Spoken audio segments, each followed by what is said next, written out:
NEET में क्या predict कर सकते हैं ये हम लोग को थोड़ा पता लगेगा। स्टार्टिंग में थोड़ा टफर साइड पे था, मॉडरेट टू टफर साइड पे था। ओसी और पीसी में 8 से 10 सवाल तक आए हैं। हर बार इनऑर्गेनिक के सवाल ये प्रीवियस ईयर में भी देखा गया है और इस साल भी ये चीज देख रहे हैं कि इस तरह के सवाल हाँ जी लेकर आ गए हम आपके सामने जेईई मेंस 2026 जनवरी अटेम्प्ट का ट्रेंड एनालिसिस। और नीट के चैनल पे हम जेईई मेंस का ट्रेंड एनालिसिस क्यों कर रहे हैं भाई? इसलिए क्योंकि जेईई की और नीट की जो कंडक्टिंग बॉडी है वो सेम है एनटीए, और ऐसा प्रीवियस ईयर्स में देखा गया है, जनरली बोल रहा हूं मैं, देखा गया है कि जो ट्रेंड हम लोग यहां देखते हैं उस हिसाब से यहां पर भी कुछ ना कुछ चीजें फॉलो होती हैं। तो हम लोग यहां पर आपके लिए मेमोरी बेस्ड पेपर, यानी बच्चों ने जो पेपर दिया और उसके अकॉर्डिंग हम आपके सामने ट्रेंड एनालिसिस लेकर आए हैं, जो कि एक जनरल ट्रेंड एनालिसिस है।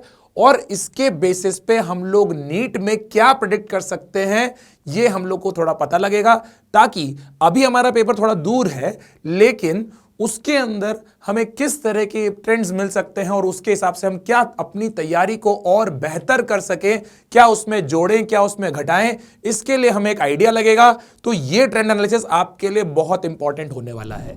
21 जनवरी को जो पहला पेपर था वो इजी टू मॉडरेट रहा, second paper moderate to tough रहा। उसके बाद आप देख सकते हैं easy to moderate, second shift moderate to tough, first shift 23 जनवरी की moderate, second shift easy to moderate 24 जनवरी की, first shift moderate, second easy to moderate, 28 की फर्स्ट मॉडरेट और सेकेंड मॉडरेट। यानी आप ये देख सकते हैं कि स्टार्टिंग में थोड़ा टफर साइड पे था, मॉडरेट टू टफर साइड पे था, लेकिन धीरे धीरे पेपर का लेवल इजी या मॉडरेट टाइम पे रहा, यानी मोस्टली मॉडरेट लेवल रहा। मगर अगर आप इसमें रिमार्क्स के ऊपर बात करें तो जब पेपर इजी आया या मॉडरेट रहा तब बैलेंस पेपर सिर्फ एक बार ही देखने को मिला।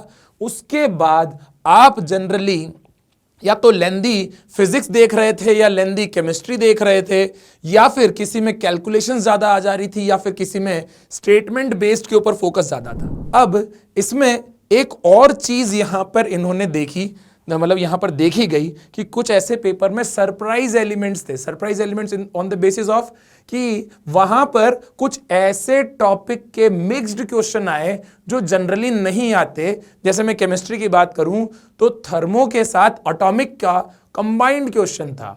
इस तरह की चीजें पहले यूजुअली नहीं होती थी, पर इस तरह के सवाल इस बार देखे गए।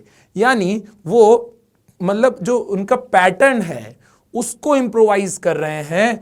और टॉपिक कवरेज की बात करें तो यहां पर लगभग सभी जगह पे सभी तरह के टॉपिक्स कवर किए गए हैं। मतलब आप देखेंगे कि एनसीईआरटी से भी क्वेश्चन था और कुछ ऐसे क्वेश्चन भी थे जो एनसीईआरटी के लेवल से जस्ट थोड़ा सा ऊपर थे।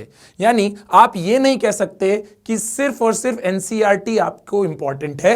हाँ, लेकिन एनसीईआरटी बहुत ज्यादा काम की चीज है, लेकिन सिर्फ एनसीईआरटी पढ़ने से नहीं होगा। आपको उसके ऊपर एक अपर एज लेनी है, आपको रैंक इंप्रूव करनी है, तो एनसीईआरटी से थोड़ा सा ऊपर आपको काम करना पड़ेगा। ठीक है, तो हम लोग थोड़ा चैप्टर कवरेज की बात करें तो मोस्टली हमारा यहां पर 11th वाला पार्ट 40 to 50% फिजिक्स में रहा है और 40 to 45% केमिस्ट्री में रहा है।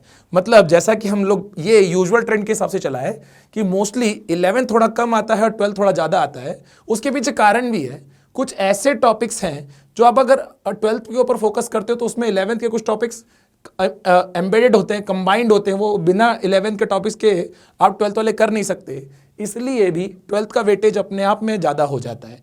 एनसीईआरटी बेस्ड बात करी गई है यहाँ पे। ये जो मैंने परसेंटेज यहाँ पे लिखा है कि एनसीईआरटी के टॉपिक किस में दिए हुए हैं उसके हिसाब से 11th पे फोकस थोड़ा कम है और 12th पे फोकस थोड़ा ज़्यादा है। फेवरेट टॉपिक्स की बात करें तो फिजिक्स के अंदर इलेक्ट्रोमैग्नेटिज्म से सबसे ज्यादा सवाल पूछे गए हैं, फिर मैकेनिक्स से, फिर थर्मो से, फिर फ्लूइड से, फिर ऑप्टिक्स से, फिर मॉडर्न से। ये डिक्रीजिंग में बात की गई है।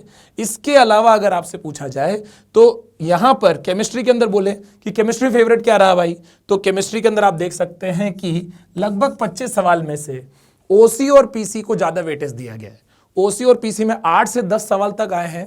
हर बार इनऑर्गेनिक के सवाल दोनों के कुल सवालों से या एक इंडिविजुअल सवाल से कम ही रहते थे।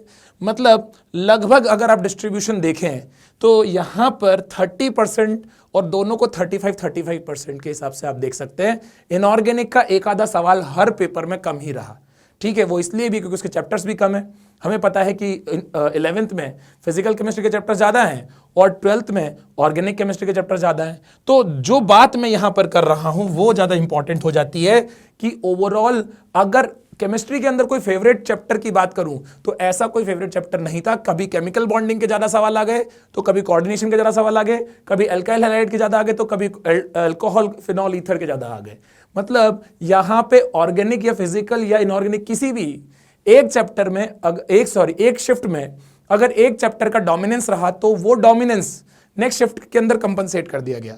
मतलब ओवरऑल अगर मैं 10 शिफ्ट की बात करूं तो लगभग हर चैप्टर से बराबर सवाल आए हैं, यूनिफॉर्म डिस्ट्रीब्यूशन रहा। ठीक है, एक स्पेशल रिमार्क की बात करें कि फिजिक्स में फिर किस चीज के ऊपर बात की गई, फिजिक्स में कंसेप्चुअल चीजों के ऊपर बात की गई। अगर आपने कंसेप्ट ध्यान से पढ़े हैं तो आप यहां पर कर पा रहे हैं। और इसीलिए अपनी जो सीरीज चल रही है वन शॉट की, जिसके अंदर आपको फिजिक्स के अंदर अमन सर और राहुल सर पूरा दम लगा के पढ़ा रहे हैं, तो भाई साहब आपको कंसेप्ट बिल्डिंग वाला काम वन शॉट में मिल रहा है और वहां पे आपको यह काम करना ही है।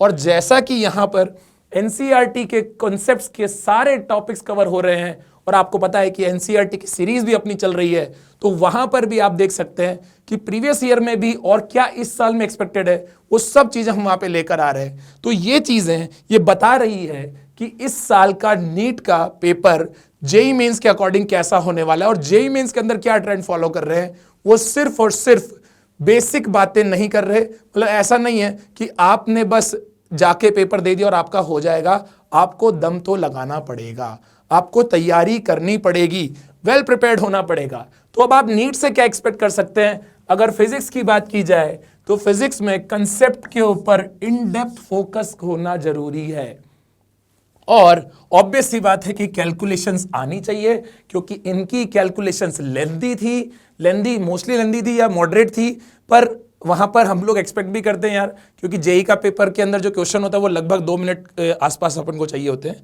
और अपने नीट के अंदर थोड़ी कैलकुलेशन लाइट आती है। फिर भी जो हमारे नीट का लेवल रहता है कैलकुलेशन का, उससे आप स्लाइटली बेटर कैलकुलेशन एक्सपेक्ट कर सकते हैं। तो जैसी अनहोनी पिछले साल घटित हुई वैसी इस साल ना घटित हो, इसलिए आपको तैयारी तो पूरी रखनी पड़ेगी। आपको कैलकुलेशंस एंड कंसेप्ट बिल्डिंग पर काम करना पड़ेगा फिजिक्स में, और वो सिर्फ एनसीईआरटी से नहीं होगा। आपको इसके लिए अपने वन शॉट्स देखने पड़ेंगे, जो मॉड्यूल्स मिल रहे हैं उनको करना पड़ेगा और आपको कुछ अच्छी किताबों के ऊपर भी ध्यान देना पड़ेगा। ठीक है, केमिस्ट्री के अंदर अगर बात की जाए तो केमिस्ट्री में एनसीईआरटी इज नॉन नेगोशिएबल। आप एनसीईआरटी की किसी भी लाइन को हल्के में नहीं ले सकते, उसको भूलना नहीं है, उसको छोड़ना नहीं है। जो कुछ बच्चे से पूछते हैं क्या सर एनसीईआरटी पढ़नी है क्या, वो इस पेपर ने दिखा दिया है कि एनसीईआरटी की लाइन बाय लाइन उठ के आई है, स्टेटमेंट्स उठ के आए हैं, तो एनसीईआरटी करनी ही है, उसको छोड़ के नहीं जा सकते। फिर मैंने अभी थोड़ी देर पहले ऐड किया था, सिर्फ एनसीईआरटी से हो जाएगा क्या? नहीं भाई, फिजिकल में आपको वापस ये वाली बात करनी पड़ेगी। फिजिकल में आपको वापस ये वाली बात करनी पड़ेगी कि आपको कंसेप्ट्स और कैलकुलेशंस के ऊपर ध्यान देना पड़ेगा।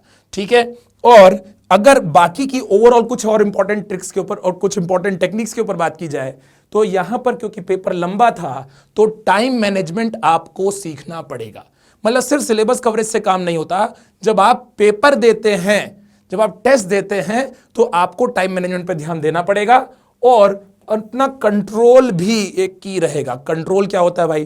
पेपर अचानक से टफ आते ही अपना कूल खो देना, उसको आपको ध्यान रखना पड़ेगा। अपना कंट्रोल पे पूरा फोकस करना है, कंट्रोल करके चीजें देखनी है, कब कौन सा क्वेश्चन छोड़ना है, कौन सा क्वेश्चन लेना है, कौन सा ज्यादा ही लंबा हो रहा है उसको छोड़ दें। ये वाला चीज कंट्रोल के अंदर आती है, ये आपको प्रैक्टिस से ही आएगी। ऐसा नहीं कि आप जो है वहां पर बहक गए और क्योंकि मुझे इससे मिलता जुलता सवाल पहले किया हुआ है मैं करता जा रहा हूं और वो कैलकुलेशन में टाइम बाकियों का जो टाइम है वो किल कर दिया। तो time management and control will be the key. इसके अलावा एक बहुत इंपॉर्टेंट बात, सेम क्वेश्चन अगर सिंगल करेक्ट का आ रहा है और सेम क्वेश्चन इस स्टाइल में आ रहा है लिस्ट मैचिंग या एआर में, तो वहां पे या तो टाइम कंज्यूम हो जाता है या आप उसको पढ़ने के लिए एप्टीट्यूड ही नहीं रखते, आप उसके अंदर चीजें सोचने में बहुत ज्यादा समय लगा देते हो। तो इनकी प्रैक्टिस करिए। सेम कंसेप्ट सिंगल करेक्ट में आता है, आपको क्वेश्चन बन जाता है। और जबकि लिस्ट मैचिंग स्टेटमेंट या असर्शन रीजन टाइप का क्वेश्चन आ जाता है तो आप कई बार उसको गलत कर देते हैं।